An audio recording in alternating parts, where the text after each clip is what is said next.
So how much does it cost to sell a house? Well, that's what we're going to talk about today. Thank you guys so much for watching. We would absolutely love it if you would hit the like button, the subscribe button, and the little bell so that you'll hear about our cool little videos we post every week.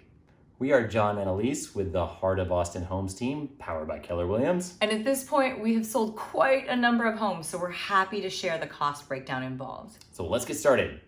Number one, and the cost that everybody always brings up, there is the commissions to sales agents. So this is going to be X% of the total price of the house. One of the things to know about this is that your listing agent is actually in charge of paying the buyer's agent. So that X percentage usually gets split in half or split in some way and gets paid to the buyer's agent.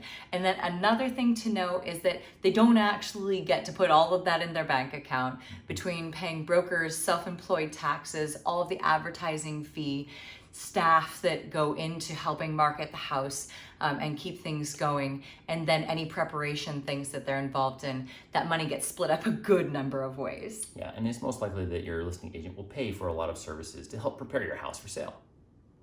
Okay, the second thing you'll be paying for is property taxes. So typically you pay your property taxes at the beginning of the year for the previous year. At least that's how they do them here in Texas.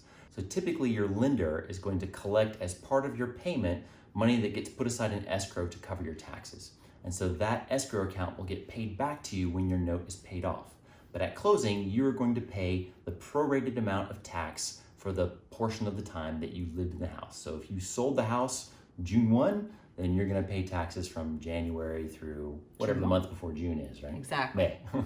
In fact, if taxes change between what was expected and what's actually due the next year, technically the buyer can come back to you and ask you to pay a little bit more to cover the difference for your section of the year. I've never actually heard of somebody calling them on it, but you do sign a document at closing saying that you know that they technically could come back and ask for that. The third cost that's really common is money that you agree to give the buyers to help them with their closing costs.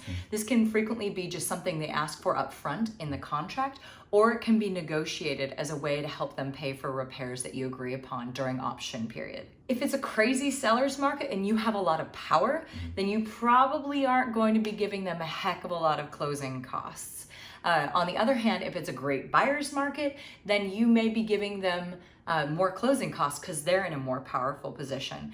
Obviously, if huge things come up like the foundation or termites, structural things, internal water damage, etc., usually it's good form to give them something to help with that.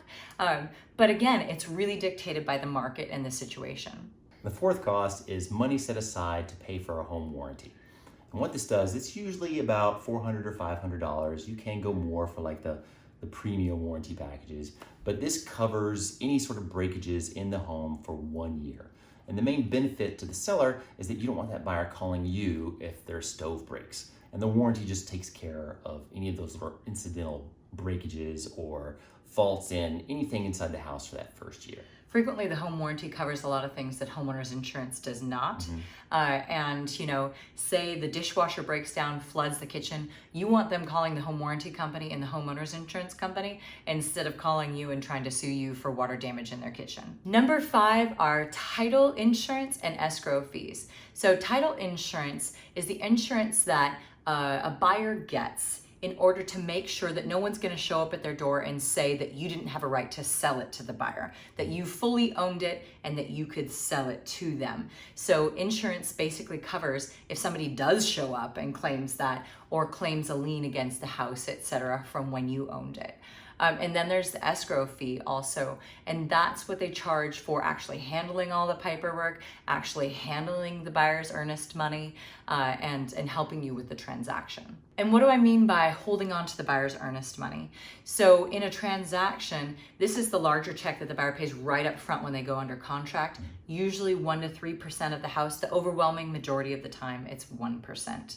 And this goes to the title company, the title holds it, it protects it. If the buyer walks away for a legitimate reason in the contract, they get it back.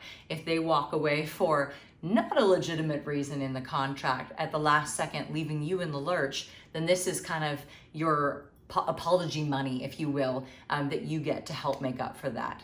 And there are strict regulations around escrow accounts, and so they charge you a fee for being the account that holds onto that money and protects it from the buyer and the seller to be a neutral party. Ooh, an interesting thing about Texas is that escrow and title are the same in Texas. I know that in several other states that those two are different. So one less place to go. Okay, number 6 is legal and recording fees. These are generally relatively small fees, but these go to the attorneys for reviewing the docs and making sure that they're correct and that they didn't leave anything out, and that makes sure that the loans are conforming and that title is happy that the docs are all organized and nothing got missed. And then the other one is a recording fee, which is generally I think like $30 or $40. Not much, but what that does is it records your documents at the county. It basically tells the world that you own that property. Next up, number 7 are HOA transfer fees and HOA fees. So if you are in a homeowners association, there are going to be the portion that you owe of your homeowners association dues. If that needs to be prorated and paid to the buyer, if they're going to be covering a section of time that you lived in the house. And then also transfer fees and document fees to the HOA.